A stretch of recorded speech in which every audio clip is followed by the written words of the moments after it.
Hi, this is Mary Lanza, and I'm the author of Losing the Boomer Blues, as well as Boomer Chicks, which is the prequel to Losing the Boomer Blues. And I want to continue with my second reading. I just did one earlier today, which was the first one, and now I'm going on to the second part. So if you continue on with me, I have one I've already done, so I'll call this one part 2. City Girls, sophomore year, 1964 through 1965. Mary and her friend Joni lived across the street from each other since birth. As they entered into their teens, Joni's older brother Joe became smitten with Mary. On a Sunday afternoon, Mary, Joni, and Joe walked to Playland. It was the day before the new school year, so that meant only one more day of fun. Joe liked playing carnival games and winning stuffed animals for Mary, therefore he was willing to accompany the girls. 1 year older than Mary, he was entering into his junior year, and he wanted to be more to her than Joni's older brother. Joni was aware of his crush on her friend. There was just one problem. Mary loved George, the long-haired surfer up the street. On the morning of September 14th, 1964, Mary, ready to rush out the door, stopped to take one more look in the mirror at her hair. It was the first day of her sophomore year in high school, and she was meeting George at the corner of 32nd and Geary. She was running late because her hair wouldn't stay in place, and as luck would have it, she had run out of hairspray. Dashing to the front door, she kissed her mom goodbye and raced down the stairs. The 38 Geary whizzed past her. Noticing it stopping at the red light, she started running. But when the signal changed, the bus continued up the street. It was cold and foggy, typical of coastal weather, so she quickly buttoned up her coat and pulled her hood up over her head.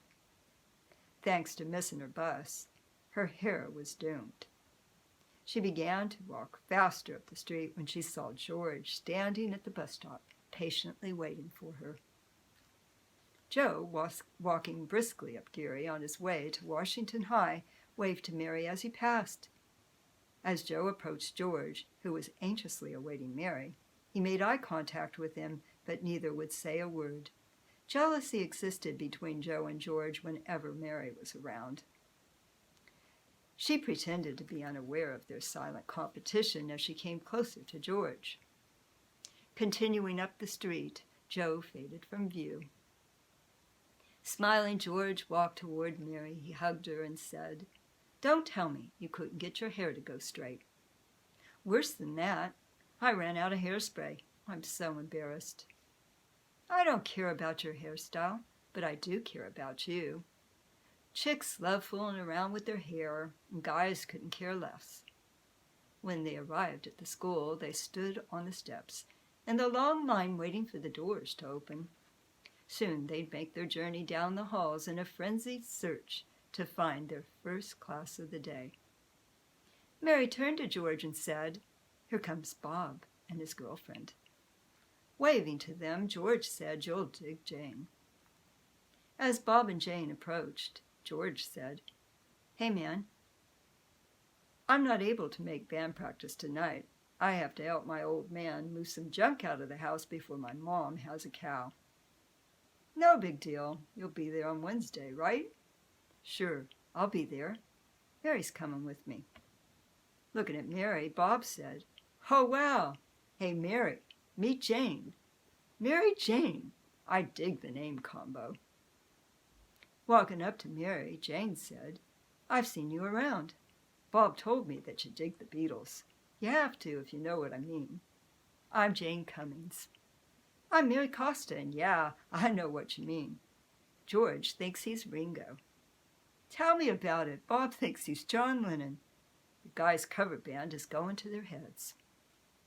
"George told me that Bob's mom is making them baby blue suits. They're going to wear them when they play at the first school dance of the year. Are you going?" I wouldn't miss it for the world, and I'll be at band practice on Wednesday, too. Groovy. Maybe we can do something fun together while the guys rehearse. You want to?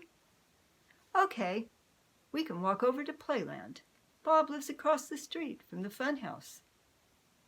They like surfing after band practice on Saturdays. Do you surf? Are you joking? I can barely swim. Laughing, Jane said, I think we'll be good friends. The band, Bob and the Flames, came to be on a cold, rainy day in the fall of 1963. While Bob and George were thumbing through sheet music in a guitar store on Clement, they bonded with two guitarists, Rich and Fred.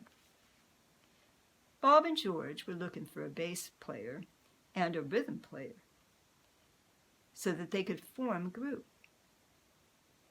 They invited Rich and Fred to Bob's garage to jam.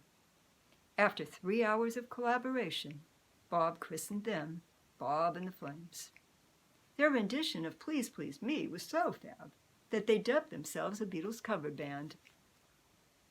Mary and Jane joined their boyfriends, who were talking with Rich, Fred, and Lucy, discussing the Beatles' summer performance at the Cow Palace.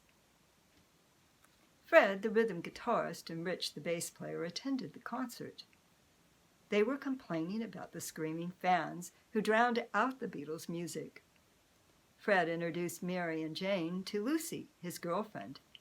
The three girls talked a little and discovered that they had a lot in common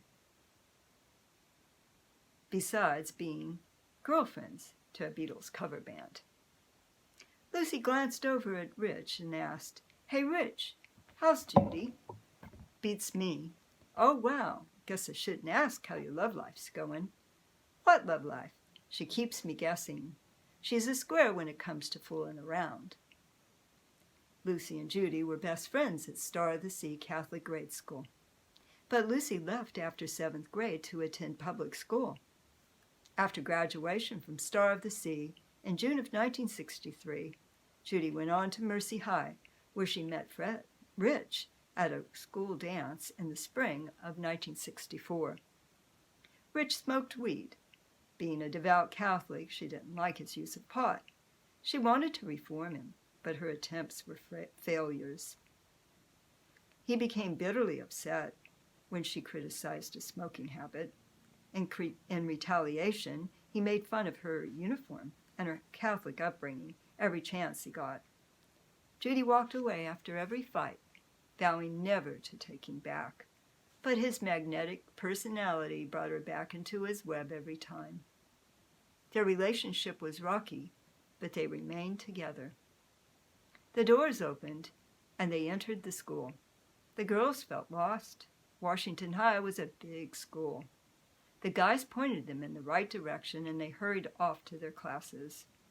Climbing the stairs, the girls spotted room 204 and walked into their English class.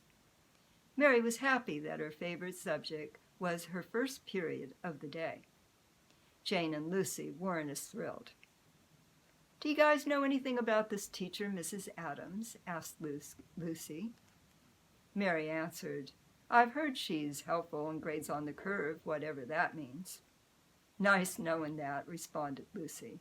I need all the help I can get. Me too, stated Jane. English isn't one of my favorite subjects.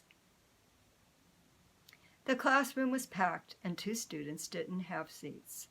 The teacher called the roll, and the students found, I'm going to have to stop for now because it's going to stop the taping after 10 minutes. It stops. So anyway, that's a little bit more of Boomer Chicks. Sorry if I stumble a little bit when I read, but that's part of life. And I hope that you're enjoying it. And you can find me at www.marylanza.org or www.authormarylanza.com. And you can go ahead and read a little bit more about who I am and my stories. So this is going to be a trilogy. and this is the second book in the Losing the Boomer Blues trilogy. Thanks for stopping by today. Ciao.